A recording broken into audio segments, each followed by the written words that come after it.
नमस्कार दोस्तों। आज मैं आपको क्लाउड बर्स्टिंग के बारे में बताऊंगा। तो क्लाउड बर्स्टिंग क्या होता है? जैसा कि आप सबको पता होगा, बादलों का फटना। हाँ, तो बादल जो है, इससे क्या लग रहा है? जैसे गुब्बारा फट गया है ना, एक कोई गुब्बारा है। बादल क्या है? एक गुब्बारा है और उसमें पानी भरा हुआ है, बस ये अंतर है। और ये फट गया तो पानी निकल गया, ये बादलों का फटना हो गया। लेकिन वैसा नहीं है। नाम पहले ये माना जाता था कि बादलों में, बादल गुब्बारे के जैसा है, उसके अंदर पानी है और वो फटता है तो वो बर्स्ट हो जाता है, तो क्लाउड बर्स्टिंग हो गई। लेकिन एक्चुअली में ऐसा नहीं है, नाम रह गया। हालांकि इस पे बहुत सारे रिसर्च हुए, अब फाइनली जब पता चला कि नहीं, इस तरह का कोई गुब्बारा नहीं है बादल, तो लेकिन नाम जो है पहले वाला ही रह गया। तो हम लोग इसी क्लाउड बर्स्टिंग के बारे में पढ़ेंगे। जैसा कि आप लोग जानते हैं कि बहुत सारे जगहों पर आजकल बादल फट रहे हैं, उसके कारण बहुत सारे जान माल का नुकसान हो रहा है। लैंडस्लाइड हो रही है, बहुत बड़ी घटनाएं हो रही हैं। और जैसे जैसे जो ग्लोबल वार्मिंग का असर बढ़ रहा है, तो ये घटनाएं भी तेजी से बढ़ती जा रही हैं। तो सबसे पहले तो, अगर बादलों के फटने को जानना है, क्लाउड बर्स्टिंग को जानना है, तो हमें पहले जानना पड़ेगा कि बारिश कैसे होता है ना। बेसिकली बारिश तीन तरीके से हो सकता है। रेनफॉल जो है तीन तरीके से हो सकता है। एक तो है ऑरोग्राफिक रेनफॉल। ऑरोग्राफिक कैसे होगा? ये माउंटेन है, हाँ, इधर से मॉइस्चर वाली हवाएं चली और इसके सहारे ऊपर चली, सहारे ऊपर चली। और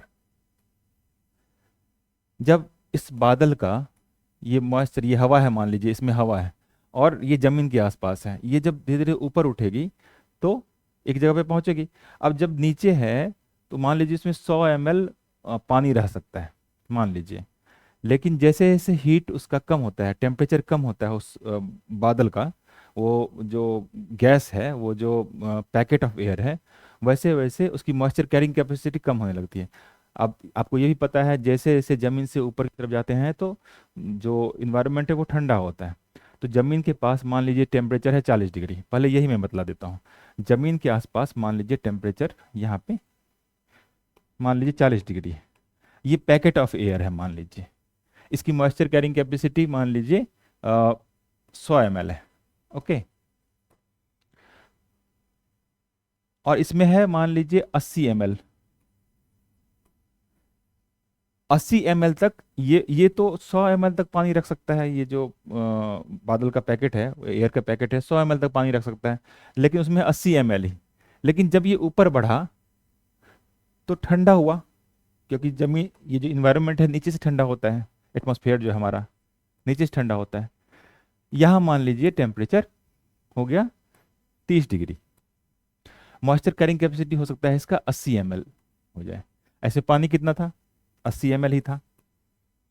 अब क्या होगा कि अब ये सेचुरेट हो गया, इससे जरा सा भी ऊपर गया तो बारिश होनी शुरू हो जाएगी, क्योंकि इसकी मॉइस्चर कैरिंग, जैसे मान लीजिए यहाँ 20 डिग्री है, यहाँ बादल पहुंच गया।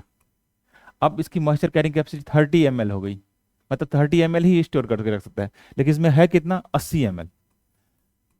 80 ml नहीं रख पाएगा, मतलब कि 50 ml, 30, 80 - 30, 50 ml क्या करेगा? वो पानी गिरा देगा जमीन पर। यही होगी बारिश।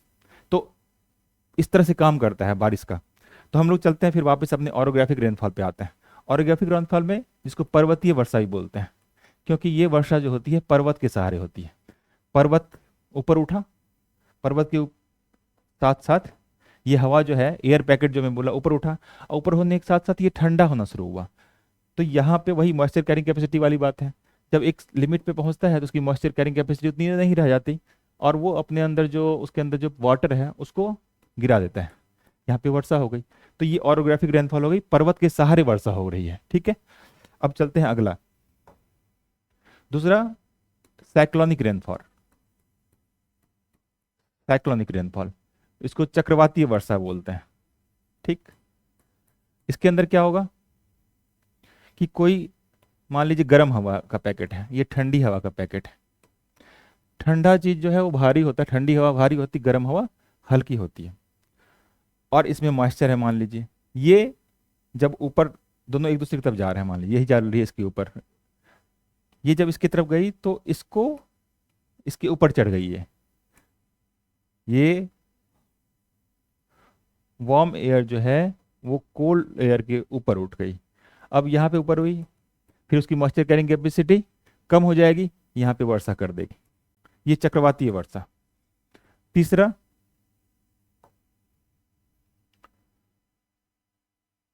दो मैंने बता दिया है आपको, एक साइक्लोनिक बता दिया है, एक ऑरोग्राफिक बता दिया है, एक कन्वेक्शनल। इसमें कुछ नहीं होता है, जैसे मान लीजिए समुद्र है, यहाँ सूरज है, गर्मी आई, बहुत ज़्यादा गर्मी यहाँ पे है, ये इवेपोरेट हो रही है, ये पानी जो है वो भाप बन के ऊपर चल रही है, भाप बन के ऊपर चल रही है। अब वो मॉइस्चर जब ऊपर जा रही है, फिर उसकी मॉइस्चर रिटेनिंग कैपेसिटी उसकी कम हो जाएगी, फिर वहाँ वर्षा कर देगी, मतलब ऐसे ये, ठीक है, यहाँ से ऊपर उठी फिर वर्षा की, तो ये हो गया कन्वेक्शनल। तो तीन तरह की के वर्षा के टाइप मैंने बताया, बारिश के टाइप बताया मैंने। अब आते हैं हम लोग मेन क्लाउड बर्स्टिंग पे। अब इसमें क्या होता है, दो तीन चीजें होती हैं, एक तो और भी जान लीजिए पहले। एक होता है क्यूमुलोनिम्बस क्लाउड। जब कन्वेक्शनल करंट चलता है, तब यहाँ से गर्म हवा चली ऊपर, गर्मी के कारण, ये ओशन है, तो यहाँ पे क्या हो गया, ये बादल जो फॉर्म हो रहा है, ये जो बादल फॉर्म हो रहा है वो थोड़ा सा इस टाइप का शेप का बादल फॉर्म होगा, मतलब बहुत ज़्यादा बारिश होगी इसमें, और लाइटनिंग होगी, थंडर स्टॉर्म होगा, ठीक है। तो कन्वेक्शनल करंट के कारण, कन्वेक्शनल जो बादल जो वर्षा हो रही है उसको हम लोग बोल रहे हैं, थंडर स्टॉर्म के साथ जो बारिश हो रही है उसको क्यूमुलोनिम्बस क्लाउड बोलते हैं, निम्बस क्लाउड, ठीक है। जो अंधेर, जो आप लोग देखते होंगे कभी कभी बरसात के मौसम में बहुत एकदम अंधेरा हो जाता है बिल्कुल, अब बहुत ज़्यादा बारिश होती है, वही है क्यूमुलोनिम्बस क्लाउड, ठीक। ये मैं इसलिए बता रहा हूँ क्योंकि क्लाउड बस्टिंग में वो काम देगा आपको। चलिए अब क्लाउड बस्टिंग पे आते हैं। क्लाउड बस्टिंग दरअसल दो चीज़ें से मिलकर बन रही है। एक तो आपकी ऑरोग्राफी, मतलब टोपोग्राफी एक लीजिए। क्लाउड बस्टिंग हो सकती है कहीं पे भी, वो हो सकता है पूरे पूरे कन्वेक्शन के कारण ही हो, मतलब गर्म हवा किसी भी तरह से ऊपर उठे, मॉइस्चर जो है वहाँ पे, जब मॉइस्चर कैरिंग कैपेसिटी उस एयर पैकेट की कम हो जाएगी, वहाँ वर्षा कर देगी, ठीक है। और दूसरी ऑरोग्राफी के कारण भी हो सकती है वो। तो चलिए, जो भारत में होता है मेनली वो जो हिमालयन रीजन है या नॉर्थ ईस्टर्न स्टेट में है, और वेस्टर्न घाट में जो है, तो यहाँ पे जो होती है वर्षा वो होती है ऑरोग्राफी के कारण मेनली। माउंटेन है हिमालयन रीजन में, एक एग्जांपल के तौर पे। अब क्या हो रहा है, जो ऑरोग्राफी रेनफॉल में बताया था, तो बादल तो क्लाउड तो फॉर्म हो गया, अब इसकी मॉइस्चर कैरिंग कैपेसिटी कम हो गई है, अब ये वर्षा कर सकती है, लेकिन तब तक क्या इधर से क्या हो रहा है कि गर्म हवाएं कंटिन्यू चल रही हैं, इसको मॉइस्चर तो बढ़ता जा रहा है, लेकिन ये यहाँ पे इसको गिरने नहीं दे रहा है, गर्म हवा नीचे से जो है उसको और ऊपर उठाया जा रहा है, और ऊपर बहुत ठंडा हो गया है, नीचे गर्म हवाएं हैं, ठीक है। तो क्यूमुलोनिम्बस क्लाउड फॉर्म हो रहा है, नीचे क्रिस्टल, ये आइस क्रिस्टल वगैरह है, थंडरस्टॉर्म वाली चीजें सब कुछ पैदा हो चुकी हैं, लेकिन ये इसको गर्म हवा नीचे नहीं गिरने दे रहा है। अब नीचे गिरने नहीं दे रहा तो क्या होगा, वो वहां पे है पूरा, उसमें मॉइस्चर है, पूरी एनर्जी है पूरी उसकी, लेकिन वो गिरने नहीं दे रहा है।